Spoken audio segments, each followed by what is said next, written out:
नमस्कार मंडळी, तो हे माझा मित्वाचा आजचा म्हणजे 24 फेब्रुवारीचा फ्रेश असा व्हिडिओ तुम्ही माझ्या आवाजामध्ये ऐकत आहात. काल आपण पाहतोय कारण म्हणत असतो की माझी ताई तिकडे चाळी जमिनीवरती झोपते, म्हणल्यानंतर मी सुद्धा खाली झोपणार. आता बघा, आता ईश्वरी सुद्धा लगेचच कपाटामधले अंथरुण घेते आणि अर्णवच्या शेजारी अंथरुण ते ईश्वरी टाकत असते. तर अर्णव हे सगळं बघतो आणि अर्णव म्हणतो की अरे मला बास आहे एवढं, मी काही लोळत नाही आहे इतका, माझ्यापुरतं बास झालं एवढंच आहे ते. आता ईश्वरी म्हणते की सर एवढं पुरेसं आहे मला, अजून नको अंथरुण, मी काही लोळत नाही. असं म्हणल्यानंतर ईश्वरी म्हणते तुमच्यासाठी नाही, हे अंथरुण मी माझ्यासाठी घालते. अर्णव म्हणतो का? तर ईश्वरी म्हणते की नवरा खाली झोपणार म्हणल्यानंतर बायको एकटीच कशी वर झोपेल, नाही का, मग मी पण खाली झोपणार असं ईश्वरी म्हणते. आता अर्णवला तर हिचं काही कळतच नाही, पण अर्णव काहीच बोलत नाही. आता ईश्वरी तिची उशी वगैरे घेऊन येते आणि अर्णवच्या शेजारी उशी ठेवते आणि ती पण झोप. आता बघा, ईश्वरी तर अर्णवच्या शेजारी जाऊन झोपते, पण एका अंगावर झोपून अर्णवकडेच एकसारखं बघत असते. अर्णव म्हणतो काय बघतेस? तर ईश्वरी म्हणते तुमच्याकडे, आता माझ्यासमोर तुम्ही आहात ना, मग आणखीन कोणाकडे बघणार, मी तुमच्याकडेच बघणार ना असं म्हणते. पण अर्णवला ते आवडत नसतं. अर्णव म्हणत असतो की परत झोप आता. तर आता ईश्वरी फक्त हो झोपते ना असं म्हणते आणि डोळे उघडेच ठेवत असते आणि म्हणते की तुम्हाला काय प्रॉब्लेम आहे, तुम्हाला झोप येत असेल तर तुम्ही झोपा ना. आता अर्णव म्हणतो की असं बघू नकोस माझ्याकडे, तिकडे तोंड करून झोपते. ईश्वरी म्हणते का? मी नाही तिकडे तोंड करून झोपणार, मी इकडेच तोंड करणार. अर्णव म्हणतो की ठीक आहे आणि म्हणतो की ठीक आहे मी जिकडे तोंड करतो. आणि आता अर्णव दुसरीकडे तोंड करायला लागतो, म्हणतो की मला नाही अशी झोप लागणार. ईश्वरी म्हणत असते की का नाही झोप लागणार, आणि अर्णव तिकडे वळतो तर त्याच्या खांद्याला थोडं दुखतं, त्याच्यामुळे अर्णव पुन्हा इकडे तोंड करतो. आणि आता ईश्वरी हे सगळं बघत असते आणि हसत असते अर्णवकडे बघून. आता अर्णव पण तिच्याकडे बघतो आणि म्हणतो की काय सारखीच काय माझ्याकडे बघते, आणि म्हणतो की सकाळी एक्सरसाइज करताना थोडं मसल पेन झालं आहे मला, त्यामुळे मला याच कुशीवर झोपणार आहे, कळलं? तर ईश्वरी म्हणते हो झोपा ना, मग मला काही, मी कुठे नाही म्हणते तुम्हाला, आता झोपा झोपा. आता असं म्हणल्यानंतर अर्णव तर तिच्याकडे रागारागाने बघतो, कारण ईश्वरी एकसारखंच अर्णवकडे बघत असते.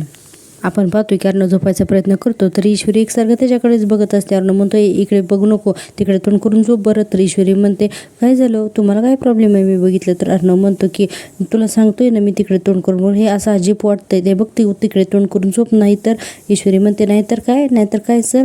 आता असं म्हणल्यानंतर अर्णव म्हणतो की नाहीतर मी माझ्या आवाजामध्ये प्लीज प्लीज प्लीज असं आता ईश्वरी मुद्दामून अर्णवला म्हणत असते आणि डोळे झाकण्याचा प्रयत्न करते. तर अर्णव इतक्या घाणेरड्या आवाजात निंबोनीच्या झाडामागे हे असं अंगाई गाणे म्हणतो. तर ईश्वरीला इतका त्याचा आवाज आहे तो विचित्र वाटतोय. लगे ईश्वरी कानाला हात लावते आणि म्हणते की बस बस बस सर, बस मी झोपते, हां तुमची ही अंगाई ऐकून ना मला आजच काय तर परत कधी झोप लागणार नाही मला, असं ईश्वरी म्हणत असते. आणि आता बघा लगेच झोपायचं नाटक करते, डोळे बंद करते आणि 1-2 मिनिटं डोळे बंद करते. अर्णव एकसारखं त्याच्याकडेच बघत थांबतो, आता ही खरंच झोपते का. तर पुन्हा डोळे उघडून बघायला लागते तर अर्णव पुन्हा निंबोनीच्या झाडामागे म्हणायला लागतो. ईश्वरी लगेच हसायला लागते आणि म्हणते सॉरी झोपते हसतो मी, झोपते म्हणून. आता ईश्वरी काट झोपी जाते, पण अर्णवला काही झोपच येत नाही आणि तिकडे अंजली सुद्धा अर्णवसारखीच जागी असते. आपण पाहतो की जसं अर्णव रात्रभर जागा राहतो तसं अंजली सुद्धा जागी राहते. आता दोघे जणही बहीण भावंड हे जागेच असताना, आणि आपण आता पाहतोय की खरं जे टायटल सॉन्ग जे आहे ना तर तेच इथे अंगाई गीत जे आहे तर ते खरंच लावलेलं आहे आणि ते गाणं खरंच खूप सुंदर आहे. तुम्ही टी व्हीवरती याचा भाग नंतर बघा.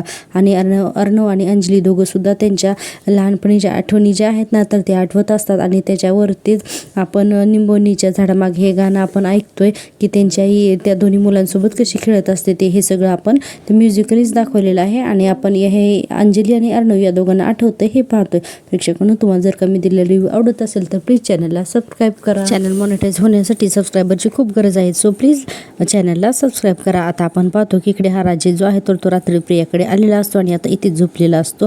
आणि हा सुद्धा सीन आपल्याला या गाण्यामध्येच दाखवलेला आहे. इथे डायलॉग नाही आहेत, पण हे आपल्याला दाखवलेलं आहे की राजेश कशी अंजलीची फसवणूक करतोय आणि तिला खोटे बोलून इकडे रात्री झोपायला आलेला असतो इथे. आणि आता आपण पाहतो की हे सगळं गाणं संपल्यानंतर डायरेक्ट आता सकाळच झालेली दाखवलेली आहे आणि सकाळी अंजली उठते तर तिला राजेश अजूनही आलेला नाही हे तिच्या लक्षात येतं. अंजली म्हणत असते अरे हे अजूनही आले नाही आहेत, सकाळ झाली तरी अजून आले नाहीत, काहीतरी सिरियस झालेलं दिसतंय, मी फोन लावून बघते कुठे राहिले ते, असं म्हणून ती फोन लावते तर राखेचा मोबाईल हा स्विच ऑफ लागतो. आता हा स्विच ऑफ लागतो कारण हा तिकडे बिझी असतो ना म्हणून. आणि अंजली म्हणत असते काय करू, फोनही लागत नाही. आणि आता ती उठून बेडवरती उठून आवरावते, इतक्यातच पुन्हा तिला एक फोन येतो. आता वॉचमॅन काका अंजलीला फोन करतो आणि म्हणतो की सॉरी ताई, आज मी ना तुम्हाला सांगायचंच विसरलो, आज सोमवार आहे आणि सोमवारी घराच्या आतल्यांना कुठल्याच नळाला नळाला पाणी येत नाही आणि आज तुम्हाला बाहेरूनच बाहेरच्या नळावरूनच पाणी भरावं लागेल. आता अंजली म्हणते काय बाहेरच्या नळावरून मला पाणी भरावं लागेल. तर हा वॉचमन म्हणतो की हो आणि म्हणतो की राजेश साहेब असतील ना. तर अंजली म्हणते अहो नाही ना, अहो ते काल रात्रीच कामासाठी बाहेर पडलेत, ते अजून आलेलेच नाही येतो. आता तो वॉचमन म्हणत असतो की अरे देवा, अहो मी आपल्या बंगल्यावरती आलो ड्युटीला आणि सवितासुद्धा कामावरती गेली आहे, नाहीतर मी तुम्हाला स्वतः पाणी आणून दिलं असतं. अंजली म्हणते नाही काही हरकत नाही आहे, मी जाते ना, मी जाऊन पाणी भरते असं आता म्हणून तो वॉचमॅन तर फोन ठेवतो.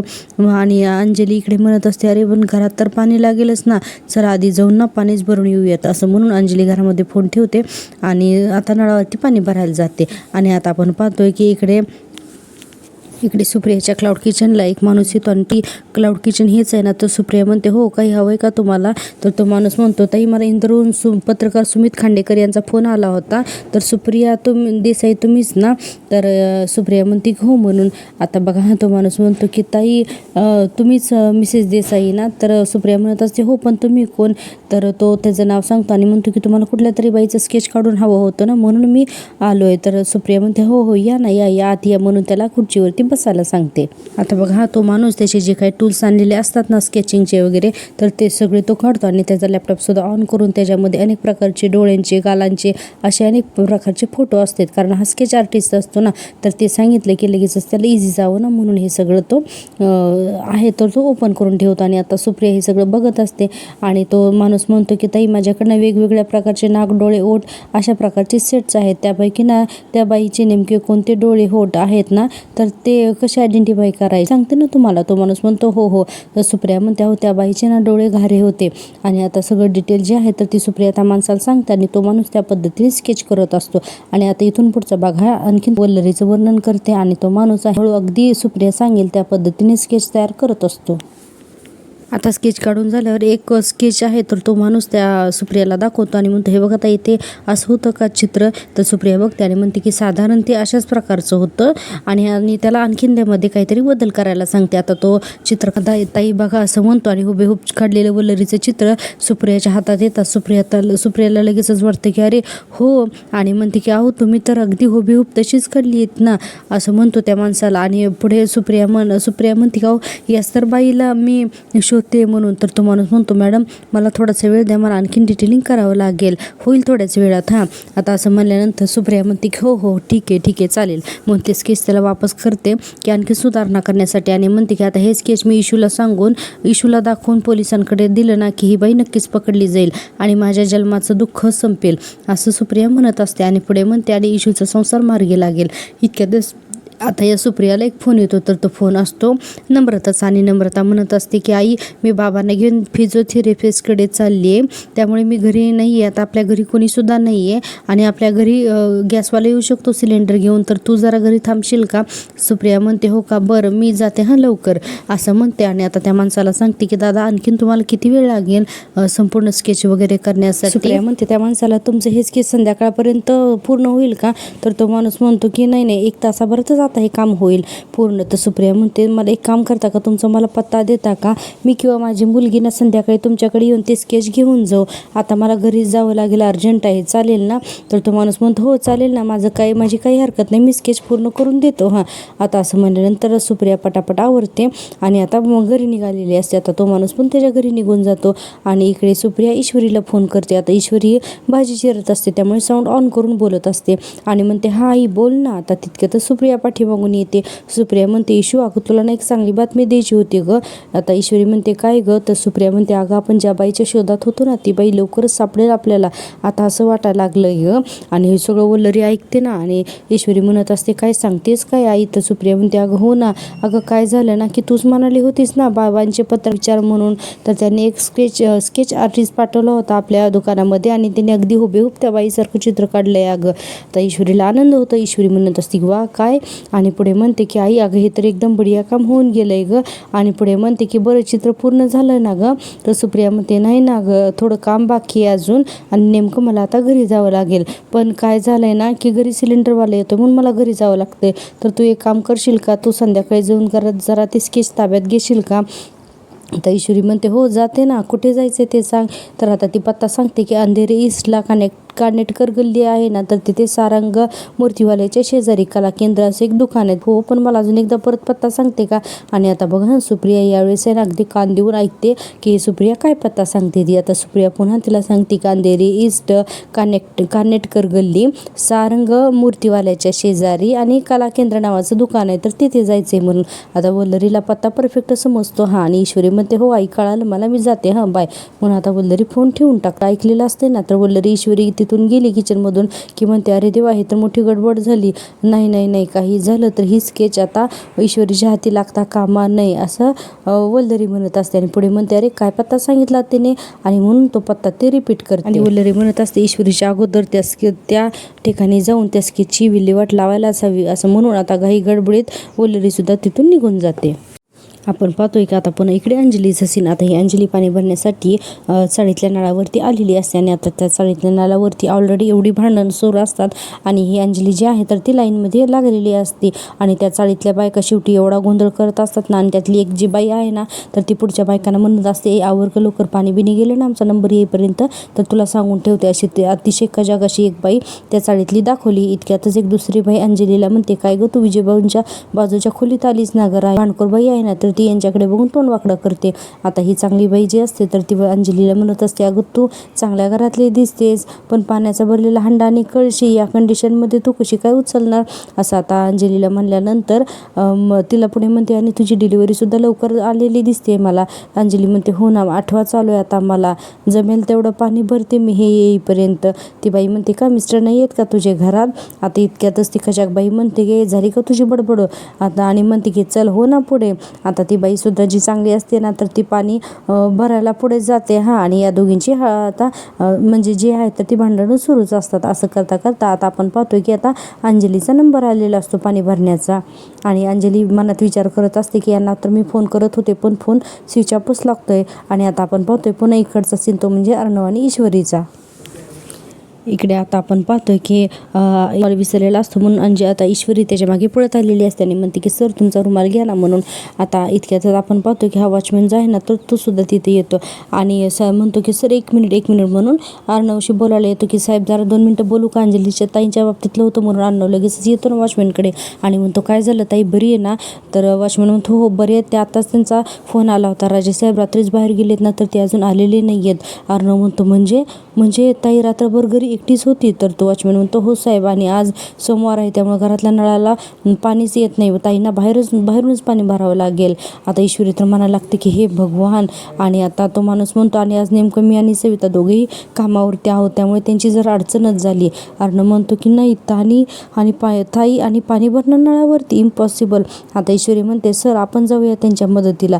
अर्णव म्हणतो या लेट्स गो कम. वॉचमॅनला त्याला थँक्यू म्हणत असते. आणि आता हे दोघं जण सुद्धा त्या अंजलीच्या चाळीमध्ये जातात. आणि बघा आता त्या चाळीमध्ये तर खूप मोठी भांडणच लागलेली असतात. आता बघा इकडे चाळीमध्ये आता अंजलीचा नंबर आलेला असतो. तर अंजलीच्या पाठीमागे जी आगाऊ बाई असते ना तर ती काय करते अंजलीला एकदम सरकवते आणि स्वतःच नळावरचं पाणी भरायला लागते. अंजली म्हणत असते अहो माझा नंबर आहे. तर ती बाई म्हणते अहो मग मी पण लाईनमध्येच उभी होते ना. आता अंजली बघते आणि आता अंजली काय करते की त्या बाईला सरकवते आणि म्हणते की तुम्ही बाजूला व्हा, आणि बाजूला सरकवते. तर ती बाई म्हणते तुला सवय नाही आहे तर आमच्यावर काही उपकार करायला येत आलीस का, चल हो बाहेर. म्हणून आता अंजलीची कळशी घेते आणि जोरात ती बाई फेकूनच देते ना. अंजली तिला अहो म्हणत असते आणि ही जी कळशी फेकून दिली ना त्या बाईने तर ती अर्णव आणि ईश्वरीच्या पायात जाऊन पडते. आणि आता ती बाई अंजलीला सुद्धा हाताला धरून बाहेर म्हणजे सरकवून देते एकदमच. आणि हे सगळं अर्णव आणि ईश्वरी बघतात ना, आणि बापरे या दोघांना सुद्धा खूपच धक्का बसतो की आपल्या अंजलीला ही अशी वागणूक मिळते म्हणून. आणि आता बघा आता इथून पुढे ईश्वरी जी आहे ना तर ती मस्ती जिरवते या बाईची. आता ईश्वरी म्हणते की अब तो इंदरी झटका दिखा नाही पडेगा असं म्हणून आता ईश्वरी कळशी उचलते. अर्णव म्हणत असतो काय करणार आहे. तर ईश्वरी बघा ती कळशी उचलून घेते आणि जोरात हाक मारते ना हे पनवती म्हणून. आणि त्या बैल इतक्या जोरात हाक मारल्यानंतर अंजलीचं लक्ष जातं. आता अंजली म्हणते अर्णव ईश्वरी, आणि इथे आता हे ईश्वरी जी आहे ना ते रागारागात पदर खुचूनच येते ना त्यांना राहायला आणि येऊन आता त्या बाईची चांगलीच मस्ती जिरवते. आता बघा कळशी घेऊन पुढे येते आणि त्या बाईलाच भांडायला लागते आणि तिला कळशी आपटते जोरात. ते आणि म्हणते की जास्त चिलमचाली केलीस ना तर एक ठेवून दे. ती बाई पण येते ईश्वरीला भांडायला. आता ईश्वरी त्या बाईसोबत इतकी भांडते ना की आता ती पाणीच भरून देते. ईश्वरी तिला म्हणत असते, धमक्या कोणाला देतेस ग, एक बाई प्रेग्नेंट आहे त्याने तुला दिसत नाहीये का, लाज वाटत नाहीये का तुला. तर ती बाई तिला हात करून बोलायला लागते. ईश्वरी तिचा हातच पिरगळून टाकते आणि म्हणते की जास्त उचलू नकोस हा, तुझ्यासारखे खूप बायका बघितल्यात. आता ती नळावरची बाई म्हणत असते, कोण आहे कोण ही फटाकडी. तर ईश्वरी म्हणते, हो आहेच मी, इंदोरची फटाकडी आहे म्हणून. आता या दोघींचं भांडण बघून अर्णव तो डोक्याला साथ लावतो आणि ईश्वरी म्हणत असते की आता वाजवते बघ तुझे फटाके. तर ती बाई म्हणते की नाही, तुझ्या झिंज्या उपटून हातात दिल्या ना तर नावाची मी पण गंगी नाही.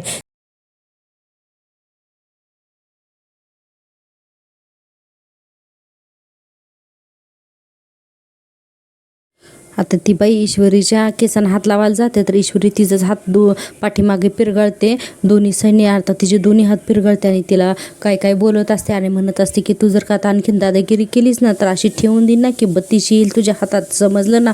आणि ती बाई ओरडत असते, सोड सोड दुखतंय मला. आणि आता ईश्वरी म्हणत असते, आहे का हिंमत आहे, तुझा हिसाब करून टाकते ना जा. असं म्हणून त्या बाईला अक्षरशः ईश्वरी त्या नळावरतीच आपटते ना. आता हे सगळं बघून तर अर्णव आणि अंजली तर घाबरतच असतात. अर्णव म्हणत असतो की मी सिंदूर ऐक ना. आणि आता सगळेजण अर्णवकडे बघतात आणि अर्णव म्हणतो की मी सिंदूर ऐक ना, आपण इथे भांडायला आलो नाही, येत नको करू हे सगळं प्लीज.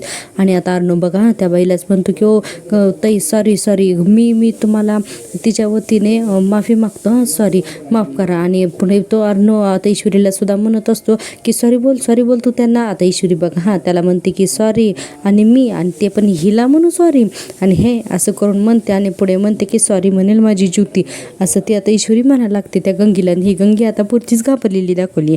ईश्वरी म्हणत असते की माझ्यासमोर कोणाची दादागिरी चालणार नाही, समजलं ना.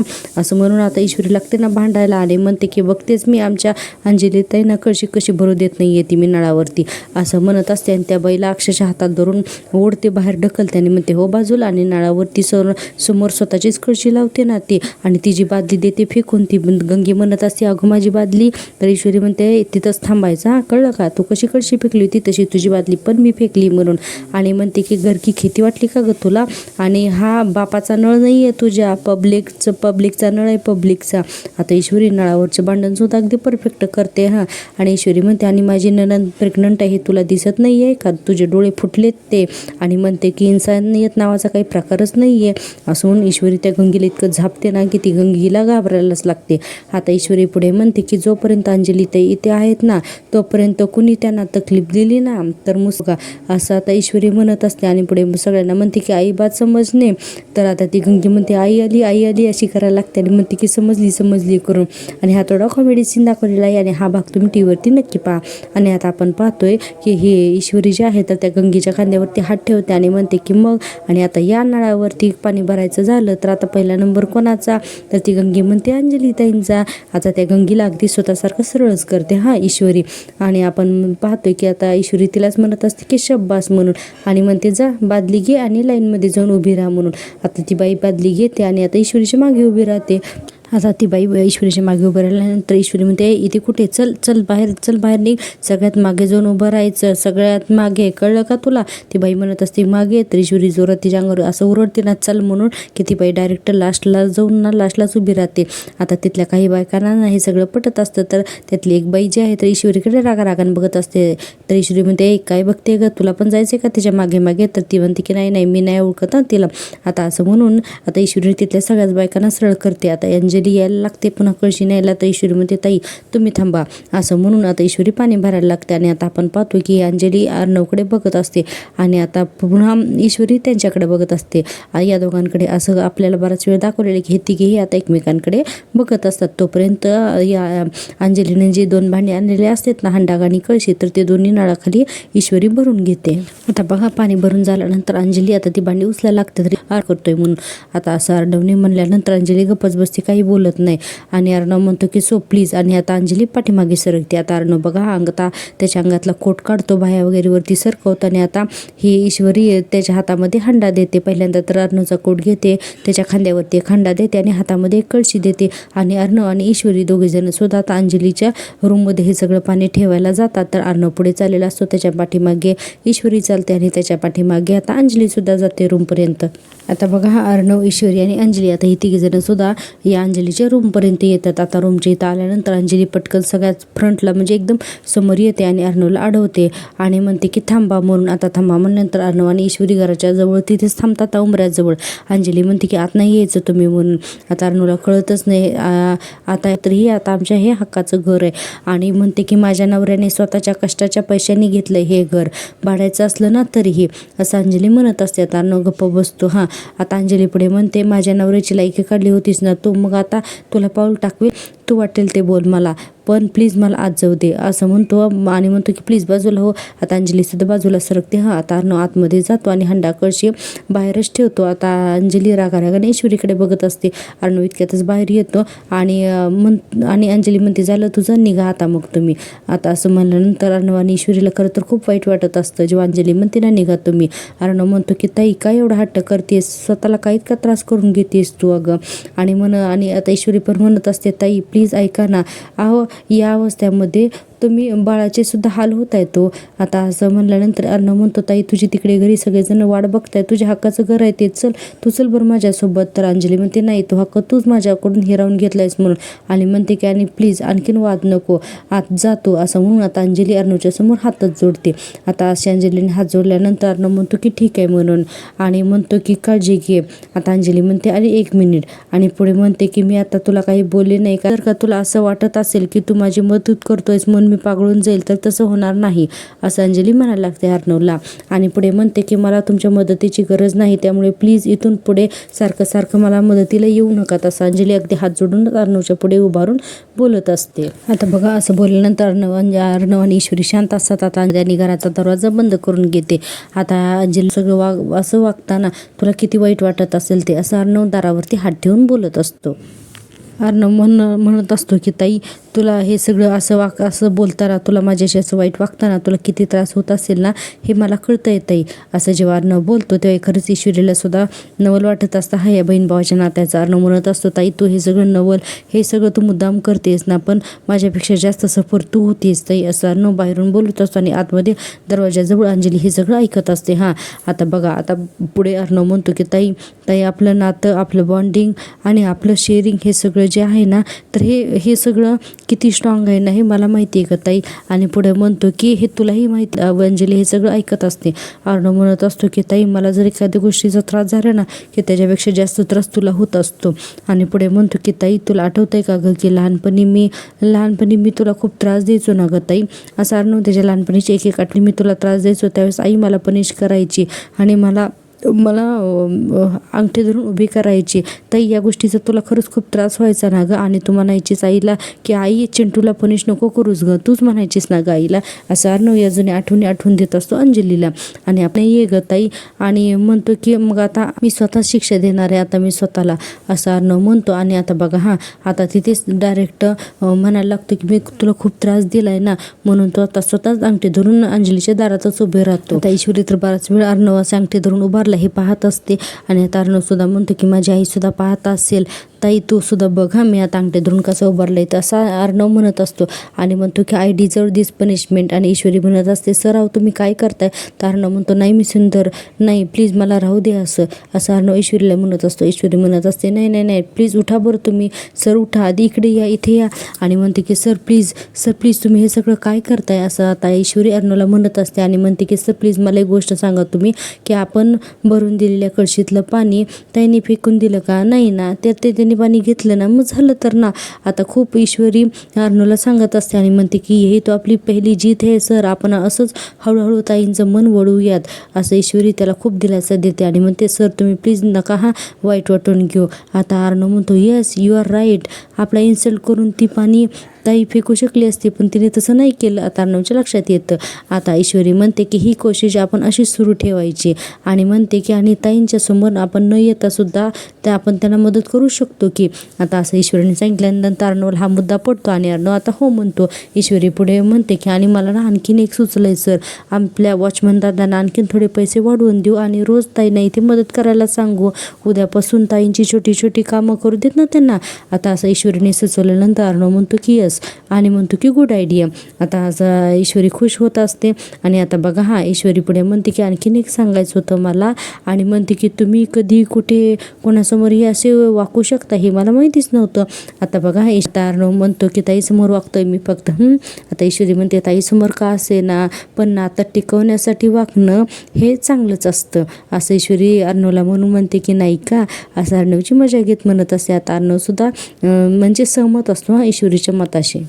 आणि तू रे माझा मित्वाचा आजचा हा भाग इथे संपतोय आणि आपण उद्याच्या भागात पाहणार आहोत की अर्णव भरलेलं ताट असं सरकवत असतो आणि म्हणत असतो की मला नको. आता ईश्वरी की चिडचिड करायला लागते कामाला, आता अजूनही आले नाहीत, आता सगळं काम मलाच करायचे, सब मुश्किल येते. आता अर्णव म्हणत असतो अशी चिडचिड करून प्रॉब्लेम सुटणार नाही आहेत. तर ईश्वरी म्हणते मी एक्झॅक्टली अंजली त्यांचं म्हणतो जर का पुन्हा जिंकायचं असेल ना तुम्हाला तर तुम्हाला सुद्धा अशी चिडचिड करून उपयोग नाही. तुम्ही आधी पॉझिटिव्ह राहा, जरूर बनेगी बात जब देंगे दुश्मन को मात, असं म्हणून अर्णव आणि ईश्वरी एकमेकांना शेक हँड करत असतात. आणि हा भाग आपण उद्याच्याला पाहणार आहोत प्रेक्षक म्हणून. तुम्हाला जर का मी दिलेला रिव्ह्यू आवडत असेल तर प्लीज चॅनलला सबस्क्राईब करा आणि हो व्हिडिओला नक्की लाईक करा म्हणजे मी बनवलेली नवीन व्हिडिओ सगळ्यात पहिल्यांदा तुमच्यापर्यंत येतील. त्यामुळे पाहत राहा माझ्यावरती सिरियल आणि भेटूया उद्याच्या भागात.